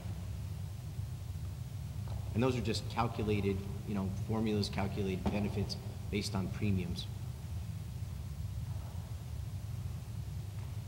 Thank you. And just another benefit or follow-up on benefits. So can you tell me what the health insurance contribution is and what's being done to kind of maintain costs or control costs in that environment? And as we all know, that the health insurance portion is paid by the city, but it's not included in the Board of Education budget. True. It depends. You're talking about the premium cost share. It depends on what bargaining group, different bargaining groups, but I would say that the low is 10% of the premium cost share, and the high, I believe that the administrator's contract this year is 20%. So between 10 and 20% is what our current premium cost shares are. I will tell you, when we're at the negotiating table, we've been successful in getting into the contracts high deductible savings accounts, or HSAs. In the long run, HSAs are where the insurance industry for health insurance is going, and it's a considerable savings to the city's health insurance fund. And are there any takers on it? Voluntary now, correct? No, actually, we've been successful in getting it mandatory for new hires with the majority of our groups. We still have a few more that we have to bargain with, but it was for the first round, which goes back to the previous contract. It was optional. Now we've gotten into the contract. All new hires will have the HSA. In addition, in our teachers' contract, by the third year of the this is the new contract that doesn't even go into effect until September. It's mandatory for all new hires, and if the teachers want to keep the current plan that they have, the PPO, by the third year, they're paying the dollar for dollar the cost difference between the HSA and the PPO. So it's going to become very costly for teachers to keep that PPO plan, and probably is going to move most of them into the HSA. And this is, I mean, the commercial industry, as you know, the commercial industry is probably a decade ahead of us in the public sector, and but that's where we're going. And soon, all of our groups, the HSA will be the plan, and the PPOs will be a thing of the past. Thank you. You're welcome. Alderman Vitale. Thank you, Mr. Chair. Through you. Just a couple of questions and one observation: food to kids. We as administrators or teachers years ago would never let a kid go without eating during the day, whether it came out of our own pockets, teachers' pockets, and everything else. And really nobody thought about the weekends. It was always taking care of the kids during that day. And it was fantastic that this group of people thought a little out of the box about at night and during the week, during the weekend. So that's kudos to them, because that's a great thing for the kids. And even with United Way, being on the board there, we try to do a lot with the other nonprofits. The other thing is, if we were to take a number to talk about per pupil expenditure, I know that as of September or October 1st, state numbers go to the state. I think that number was 5,881 students. Do we have a present day enrollment up to date? Yes, it's in your budget book, in the back section, the appendix, and As of the day you created this budget, obviously. We don't have a number, we But don't have a number today. Numbers come in monthly, don't they? What's in the book is from October 1. That's the official enrollment. Right. We can get that information to you, but I don't know the number offhand. Right, so it has to be increased by a few or decreased or whatever that Correct. must be. The other question is, what did we gain, or how many students did we gain from St. Gabe's when they closed? Do we have that number from St. Gabe's? How many came in? I don't remember. Yeah, it was around, and we can get you the exact number, but it was around 63. 63, that's okay. Well, if we look at the per pupil expenditure as far as, that enrollment of October 1st, I think the number was 15,700. I think it was 15,700 per pupil. Is that true, or did you? I'm having a little bit of a hard time hearing you, and I'm getting old, so. You're asking about the per pupil expenditure, the per pupil cost? Yeah, that's in your budget book. But again, those are on October 1 numbers, number one, and that would be calculated on the operating budget, right?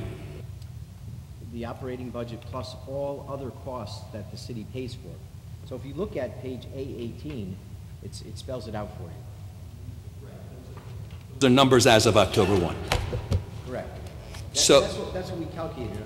It's calculated on October 1st enrollment, and then divided by the total expenditures for education. Okay, now again, so where's the number?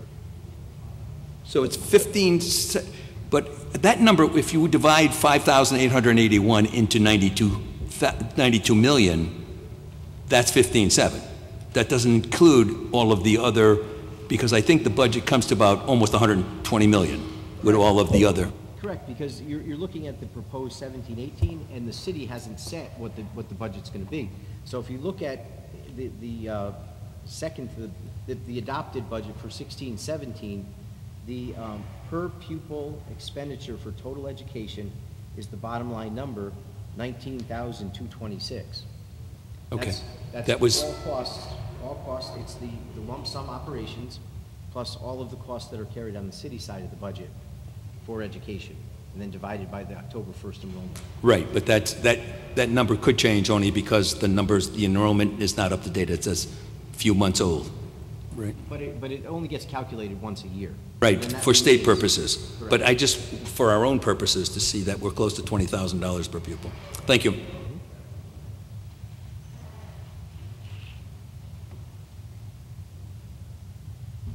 Alderman Bevan. Thank you, Mr. Chairman, through you. Over the years, I like to do the math that comes up to your budget, and I want to thank you for coming in with such a fine budget to start off with. I noticed that the city side, police, fire, and a lot of other departments are all under 1%, as your department is. And I take your budget at 92 million, and add in the city side, which is approximately 26 million. And even with those numbers, you are still under the 1%. And I congratulate you on coming under that 1%.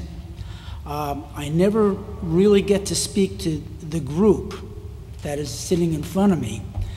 And I know that this board just votes on a dollar figure. We don't tell you where to spend your money. You spend your money where you think it deserves the most. At this time, I'd like to recommend or beg you not to cut money from your arts department, which is music, arts, and all that. There's many students that will not go on to college, that will take whatever they learn in our education system through high school, and that's as far as they're going to go with it. And I've noticed within the arts department, there's a lot of success.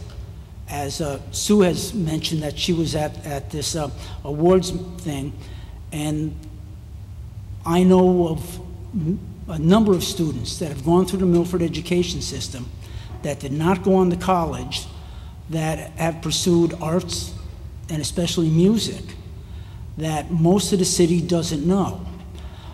We have a couple people, graduates of Milford High School, that actually have gotten Grammy Awards, that people don't realize that they got these awards. We have people that have played in major rock and roll bands that the city doesn't know about. And so I encourage you to keep funding the arts, even though I know that we don't tell you where to put the money. I'm just asking you to keep funding the arts. Thank you very much, and thanks for coming in with a nice budget. Alderman Smith. Thank you, Mr. Chairman. I'd like to first second Alderman Bevan's remarks regarding maintenance of our fine arts budget, something I agree with some of the observations he made.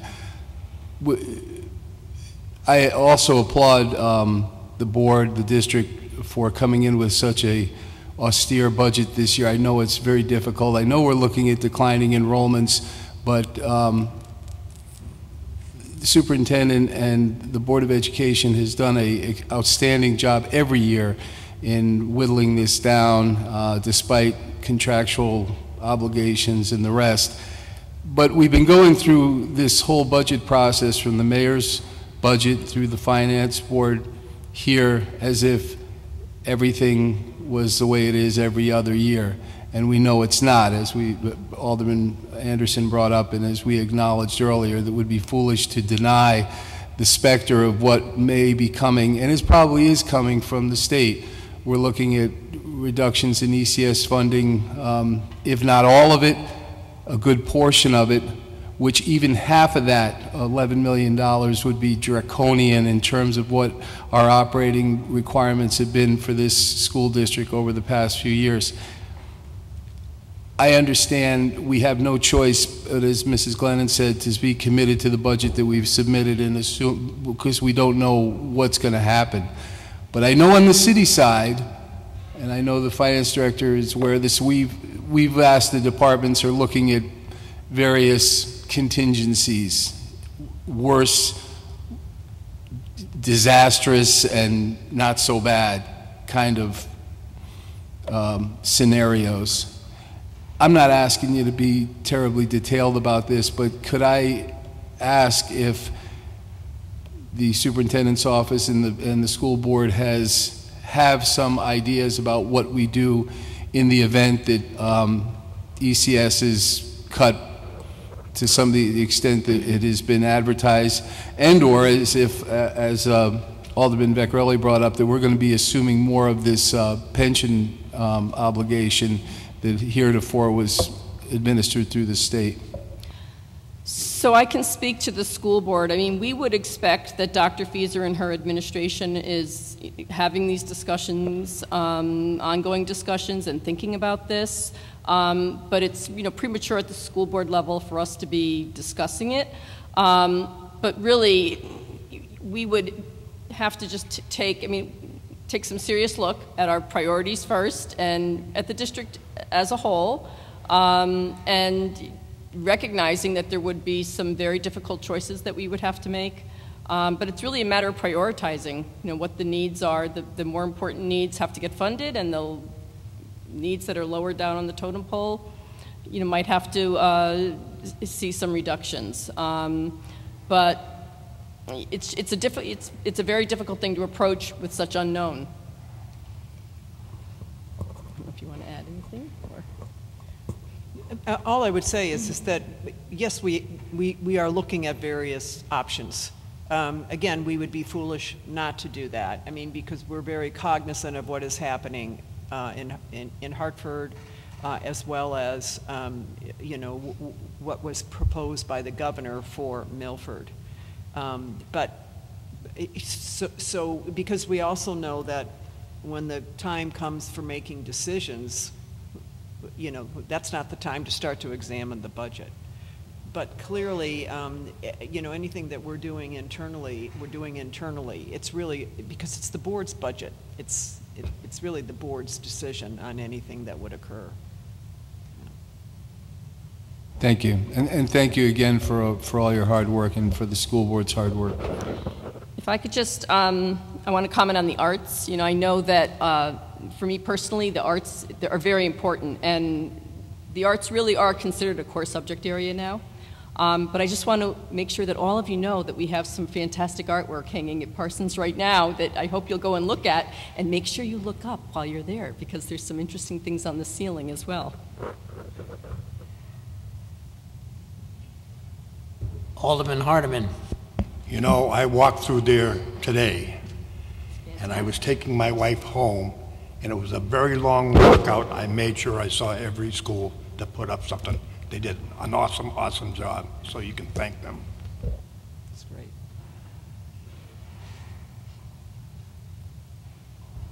Alderman Shaw, you have your hand up? It's all right. Alderman Giannattasio. Thank you, Mr. Chairman, through you. Good evening. Thank you for your time and taking all these questions.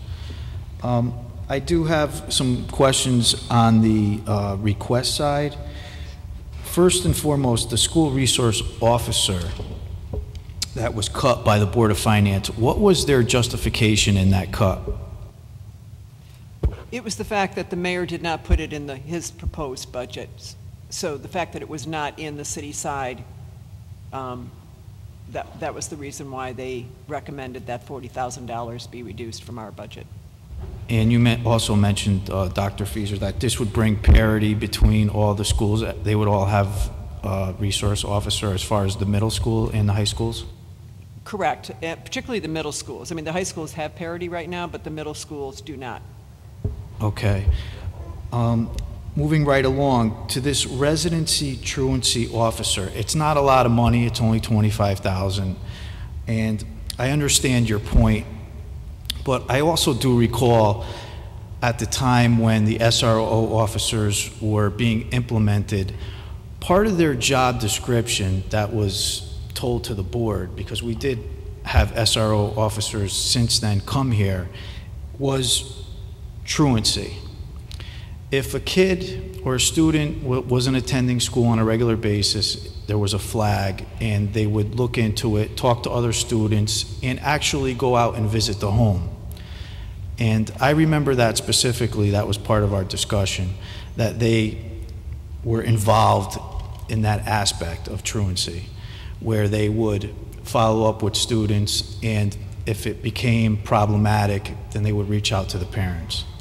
Now, as far as the residency part of this, you've mentioned, I believe it's Mr. Burke, that there's a flag. Sometimes you'll get mail, or you won't get mail, you won't get a response, and you know pretty much before anybody that there's some kind of skepticism and something needs to be looked into. So again, it's only $25,000. It's a part-time job, but it sounds like between the SRO officers and the administration, because Dr. Fieser, you mentioned that you would then send a letter out, and pretty much 9 out of 10 times, I'm sure these people, if they know that they're fraudulent, they'll fold.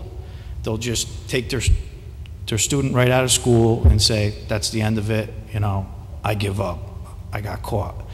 So I don't know how important that really is to you. I know it's something that needs to be addressed. I don't know, you know, based on what's going to happen from the legislator, if this is one of the items that might be considered or reconsidered. I don't know how high it is on your priority list, but I would just like to get some feedback on that. So if I could comment first. First, I just want to point out that there are no SROs at the elementary schools, so truancy does happen, unfortunately, in the elementary schools as well. From the residency point of view, as a board member who's participated in my first residency hearings in the last year or so, I see an importance to have some consistency in the role that you don't get if you're using private investigators. A residency officer might have access to information within that's district information that a private investigator might not have access to. But I see the consistency piece as being important. But again, the truancy piece, it's district-wide, and the SROs, while they have a function and a role at the high school and the middle school level, they do not have any presence in the elementary schools. But maybe Mr. Burt might want to add? Sure. Thank you. This actually was a question that came up during our budget deliberations with the Board of Education. One of the things that we should share also that was shared during those meetings was that last fiscal year, we spent approximately $12,000 on private investigator. This year, we will most likely surpass that. It is not something that I would willingly do, drive up to Wallingford to take pictures of someone coming out of their house at 6 o'clock in the morning, for example. But that's part of the process. And as Dr. Fieser said, there are the cases where we have, I make a simple phone call and parents typically admit, but it's the more difficult cases, and this year in particular, the ones that actually made some savings for the district that we did need to pursue in more detail. In some cases, a 4 to 6 week investigation that takes a significant effort that would result. And as Ms. Glennon said, the actual hearings that we've had so far, those investigations were crucial to proving the residency issue. If I could add just one other thing. There is a corresponding, Mr. Burt talked about the cost of the private investigators, and we've removed some money out of the contracted services account, which is 3306. So we won't be funding the private investigator if this position is gets into the budget. But if it doesn't, then we need to put money back in contracted services because we've eliminated the private investigator service. Okay, so that's a good point. So it's basically, then we're only looking at maybe $15,000 and anticipating that it could go up. It sounds reasonable. I just, was focused on it for a couple different reasons. But the elementary school, to Mrs. Glennon's point, I mean, I would hold the parents responsible. I mean, that you're only talking about, what is that, K through 5? I mean, if they're not bringing their children to school, I mean, I would think just through normal attendance and the principal in that building should be, reaching out to the parents. I don't see, a need to, get a truancy officer involved, but I guess if you have one on staff, then that would, be part of his job as well.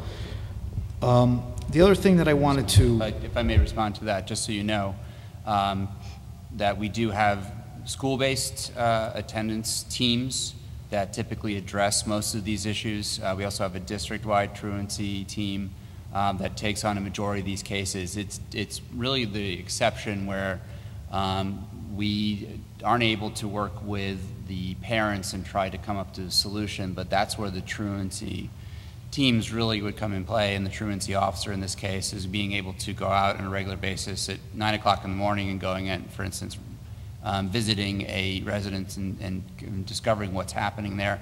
A lot of times it's skill sets of the parents or some difficulties of the students that are not able to get themselves ready for school, or there's some difficulties within the house that they're not getting ready. Like you said, 9 times out of 10 that our principals are able to make that contact. They regularly do that. One of the other things that we were able to do this year is we had a grant for kindergarten for just such the attendance grant, and we had 2, their official title, residency folks, attendance gurus, if you will. They're part-time that were working specifically in kindergarten because that was the nature of the grant. And they've been working both with teachers and students within the classroom, but also reaching out to families. And their discovery, they just gave us a report the other night to the board, is that really there's some dysfunction in the homes that are leading to some of these issues. Surprisingly as well is when you have those early issues with truancy and with getting to school late and all these other issues, it correlates to dropout rates, drug and alcoholism, you name it, that if we don't catch them in the early grades that it just escalates as they get into older years. Sorry to interrupt. And to that point, do the parents get notification of the definition of truancy as far as the days you mentioned, 10 days or 4 days a month or whatever the case might be? Is that presented to them at some point? It is, but the more important thing is the fact that, 10 days absence 4 or more times in a month or 10 days in a year is a truant. 20 times in a year is a habitual truant. When we had, just zeroing in on the kindergarten grant that we received, what went into the grant was when we took a look at what was the number of kindergarten children who had 10 or more days absence, it was astounding to us that the rate of absenteeism, and we shared it with the board. The board was sort of shocked too and wanted to say, well, how much absences is there, then going all the way up through the grades? The other interesting thing is the state now has this huge initiative and push around attendance, and beginning with pre-K, because we have issues with pre-K children not coming into school that really should be in school. There is a mentality of, oh, well, what's no harm in terms of kids missing pre-K or if they miss kindergarten. But the reality is, it's the idea of getting in the habit of you want your kids in school. And there's been studies now that are showing that if kids are absent, as Mr. Burt said, in those early grades, it just becomes exacerbated as kids move up through the grades. Mrs. Swift, I don't know if you want to add anything. I mean, you were an elementary principal and you also dealt with pre-K. Would you want to add anything to this? It can be incredibly problematic and difficult to address with cases that don't respond to what we typically do within the school with our social workers and the teams that we have within our schools to support families and get kids to school. So the thought of having another resource to turn to who could be more mobile than we can be. I mean, once the school day starts, we don't have the capability to reach out in a way that maybe a truancy officer could. But attendance, we would watch the patterns with our preschoolers, carry over to kindergarten, and sure enough, I mean, all of the research is true. So it's really important that we get in there early and that we support parents to understand that it's not just preschool, that it's really critical to be there in preschool. There's also a mindset too sometimes that it's just kindergarten, but kindergarten is a very important year of learning. And so if we can develop those good habits early, it can make a huge difference for the kids and the trajectory of their learning, for sure. Just to follow up, Mr. Chairman, through you, the other question I have is the Bridgeport Magnet School tuition. Do we presently pay tuition for New Haven magnet schools? No, we do not. So that means that there's no one in our district that is attending a New Haven magnet school? Oh, no, we have many kids that are attending New Haven magnet schools, but New Haven does not charge tuition. Oh, that's interesting. So what's Yet. the reason that Bridgeport charges? New Haven doesn't charge yet, so that's an important point. Last year, 2 years ago, New Haven attempted to charge. They notified us in the spring that they wanted to charge the following September.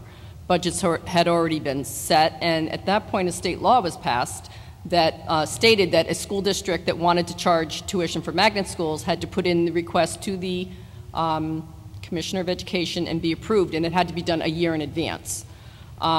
So New Haven was denied when they attempted to do it the last time. So I personally fully anticipate that at some point New Haven will be granted the option to charge tuition.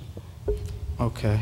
I would just add to that is that you should know that in the Hartford area, all of the Hartford area districts, and the whole surrounding, they have been paying tuition for magnet schools for 15 years. It just, and part of that was part of the Sheff versus O'Neill lawsuit, and magnet schools were then built, and The goal was to have students come in from the suburban districts, et cetera, but there was a tuition that had to be paid by all the schools and continues to be paid. This area of the state, it's been very little. So as I said, we pay tuition to the Aqua. We have been for years, but that's not a magnet school. We pay tuition to ECA, for example, what's ECA? Center for the Arts at ACES in Hamden. We've been paying tuition for years, but we have not had to pay tuition for any formal magnet schools run by districts themselves. ACES is a state regional education center. Aqua is some category in and of itself. But there's been magnet schools have been in existence down here in New Haven, and not many in Bridgeport, but certainly in New Haven for years. No tuition has had to be paid. Whether or not that's going to continue is a huge question mark. Okay, and through you, Mr. Chairman, moving right along to the savings and reductions, the staff reductions. You duly noted that you are reducing 10 regular ed and 4.4 special ed due to declining enrollment. My question is focused on the 4.4 special ed teachers. Is there a declining enrollment in special ed? Is that the reason? Yes. Students overall? It's relative to the decline across the district, I believe. That said, the populations of students we have has been changing across time. So if you look at special ed staffing, we haven't had a lot of reduction over time, and that I think is because of some of the populations that are growing have far greater needs, and so have required a lot of staff. But looking at our particular numbers for this year, we were able to make some cuts. Okay, and being that we're on the subject of special ed, there was an article in the paper just last week in regards to the audit. Was there any other suggestions or cuts that were recommended through that audit? The audit had a lot of different recommendations that we have looked at and we have considered. Some of the recommendations that they made, we feel that right now we wouldn't be able to do that. I can give you a specific example. So they suggest best practice now is for there to be a 0.5 behaviorist in every school. And we certainly couldn't, right now we have 3 behaviorists. We certainly couldn't do that.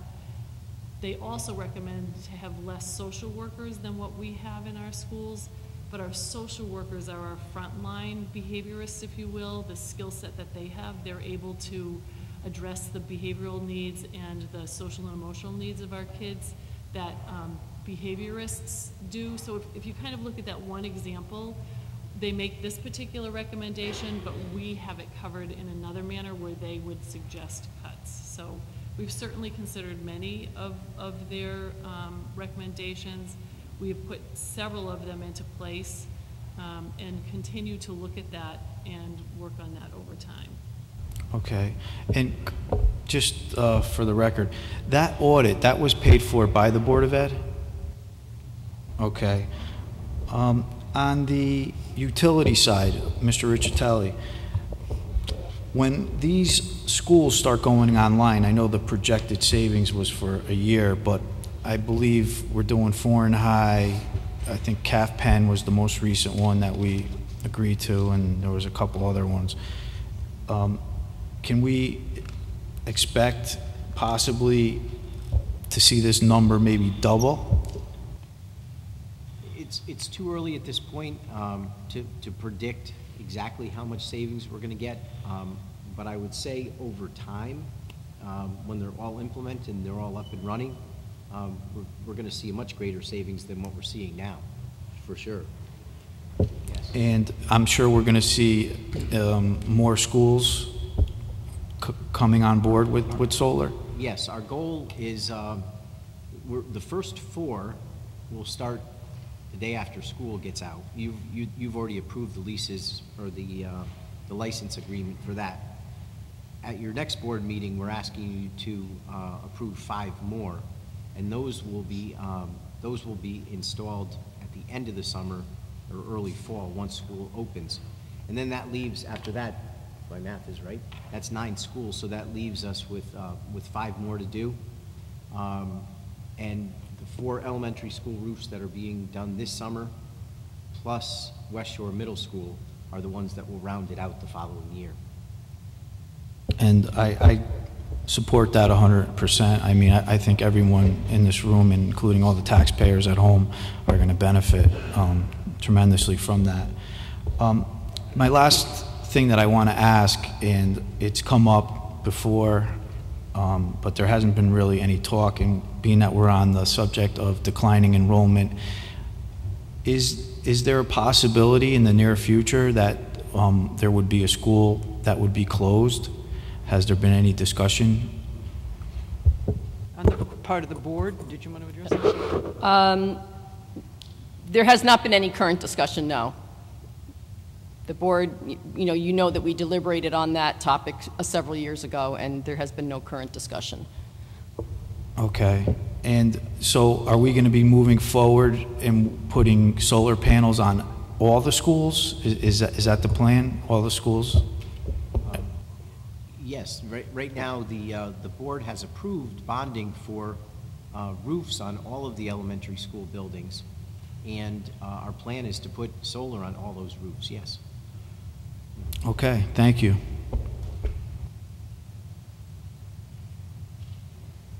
Is there any more board member questions to the Board of Ed?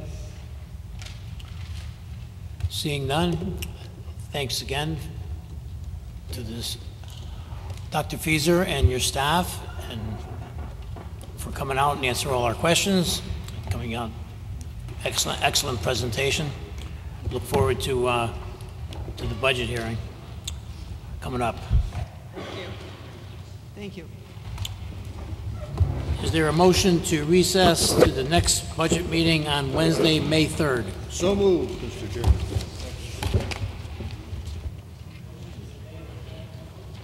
All in favor? Aye. Opposed? We're in recess. Thank you very much, everyone.